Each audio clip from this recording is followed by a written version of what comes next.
রানন্দিত জয়গুরু জানাই সবাইকেই। অশেষ শ্রদ্ধা ও প্রণাম জানিয়ে পরম প্রেমময় শ্রী শ্রী ঠাকুরের চলার সাথী গ্রন্থ থেকে পাঠ করছি। বিষয় আদর্শ বা গুরু ও আদর্শ অনুরক্তি। যাহার সেবা, সাহচর্য ও অনুরক্তির সহিত অনুসরণ মানুষকে জীবন, যশ ও বৃদ্ধিতে ক্রমোন্নত করিয়া তোলে, যাহার প্রতি ঐকান্তিক অনুরক্তি বা ভক্তি অটুটভাবে নিবদ্ধ থাকায় পারিপার্শ্বিক ও জগৎ তাহাতে কোনো প্রকার বিক্ষেপ সৃষ্টি না করিতে পারায় ওই বিক্ষিপ্ত সংঘাতগুলি সম্বন্ধ ও বিন্যস্ত হইয়া সার্থকতা লাভ করিয়া ভাবে, জ্ঞানে ও বোধে সমৃদ্ধ হইয়া উঠিয়া অমৃতকে আলিঙ্গন করে, তিনি আদর্শ, ইষ্ট বা গুরু।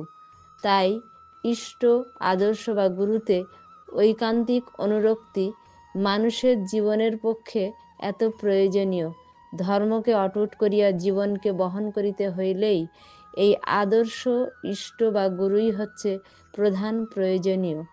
তুমি তাহাতে তোমার অনুরক্তি, ভক্তি, ভালোবাসাকে ন্যস্ত করিয়া তাহাকেই পরম স্বার্থ বিবেচনায় তাহারই অনুসরণ করো, কৃতার্থ হইবে।